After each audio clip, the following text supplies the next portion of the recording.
ಇದೊಂದು ಐತಿಹಾಸಿಕ ಸಭೆ. ಈ ಸಭೆಯ ಮೂಲಕ ಒಂದು ಸಂದೇಶ ಕೊಡಬೇಕು.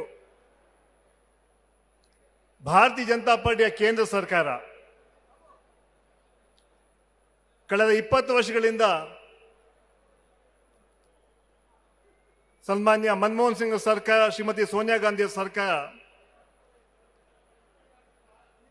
ನರೇಗಾ ಕಾರ್ಯಕ್ರಮವನ್ನು ಅನುಷ್ಠಾನಕ್ಕೆ ತಂದು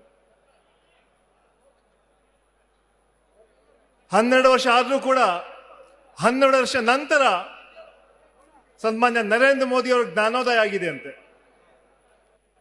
ಈ ಕಾರ್ಯಕ್ರಮ ಸರಿ ಇಲ್ಲ, ಇಲ್ಲ ಬದಲಾವಣೆ ಮಾಡಬೇಕು ಅಂತ. ನಾಚಿಕೆ ಆಗಬೇಕು ಅವ್ರಿಗೆ.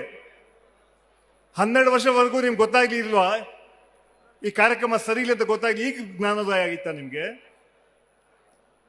ವಂಶ ಪರಂಪರೆ ಅಂತ ಹೇಳಿ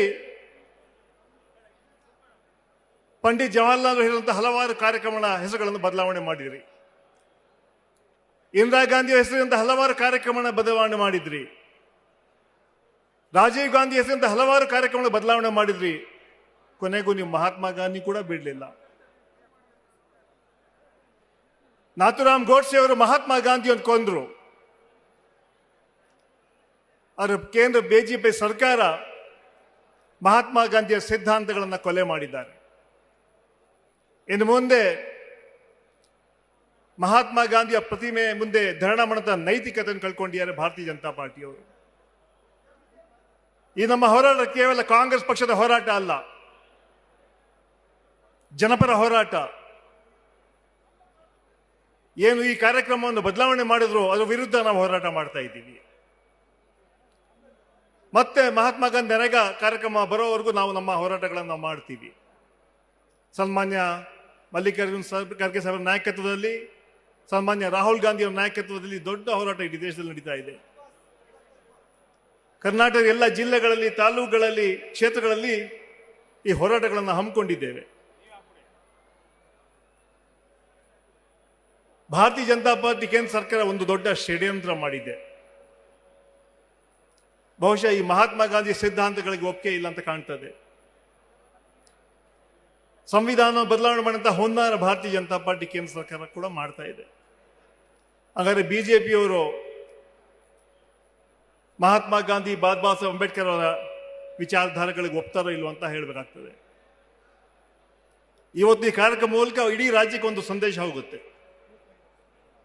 ಸನ್ಮಾನ್ಯ ಮುಖ್ಯಮಂತ್ರಿಗಳು, ಉಪಮುಖ್ಯಮಂತ್ರಿಗಳು ಹಾಗೂ ಎಐಸಿಸಿ ಜನಸಂಘ ಕೂಡ ಬರ್ತಾ ಇದ್ದಾರೆ. ನೀವು ಸೇರಿ ಜನಜಾಗೃತಿ ಮೂಡಿಸಬೇಕಾಗಿದೆ. ಯಾಕೆ ಭಾರತೀಯ ಜನತಾ ಪಾರ್ಟಿಯವರು ಈ ತರ ದೊಡ್ಡ ಹುನ್ನಾರ ಮಾಡ್ತಾ ಇದ್ದಾರೆ ಅಂತ. ಇದು ವಿರುದ್ಧ ನಮ್ಮ ಹೋರಾಟ. ಕಾಶ್ಮೀರಿನ ಕನ್ಯಾಕುಮಾರಿಯವರು ಈಗಾಗಲೇ ಹೋರಾಟ ಶುರುವಾಗಿದೆ. ರಾಜ್ಯದಲ್ಲಿ ಹಲವಾರು ಭಾಗಗಳಲ್ಲಿ ಈಗಾಗಲೇ ಹೋರಾಟ ನಡೆಸ್ತಾ ಇದ್ದೀವಿ ನಾವು. ಆ ಹಿನ್ನೆಲೆಯಲ್ಲಿ ಈ ಹೋರಾಟಕ್ಕೆ ತಮ್ಮ ಶಕ್ತಿ ಬೇಕಾಗಿದ್ದ ಮಾತನ್ನು ಹೇಳ್ತಾ, ನಮ್ಮ ಸರ್ಕಾರ ಬಂದು ಸುಮಾರು 2 ವರ್ಷ ಆಗಿದೆ. ನುಡಿದಂತೆ ನಡೆದ ಸರ್ಕಾರ ಕಾಂಗ್ರೆಸ್ ಪಕ್ಷದ ಸರ್ಕಾರ. ಸರ್ವರಿಗೂ ಸಮಪಾಲು, ಸರ್ವರಿಗೂ ಸಮಬಳು ನಮ್ಮ ಸಂಕಲ್ಪ. ಈ ರಾಜ್ಯವನ್ನು ಸರ್ವ ಜನಾಂಗದ ಶಾಂತಿಯ ತೋಟ ಹಿನ್ನೆಲೆಯಲ್ಲಿ ಕೆಲಸ ಮಾಡ್ತಾ ಇದ್ದೀವಿ. ನುಡಿದಂತೆ ನಡೆದಿದ್ದೀವಿ. ಈ ವಿಚಾರ ಕೂಡ ಜನರು ಹೇಳಂತ ಕೆಲಸ ಮಾಡಬೇಕಂತ ಮಾತನ್ನು ಹೇಳ್ತಾ, ಈ ಹೋರಾಟಕ್ಕೆ ನಮ್ಮ ಸಂಪೂರ್ಣ ಬೆಂಬಲ, ಶಕ್ತಿ ಕೊಡಬೇಕು.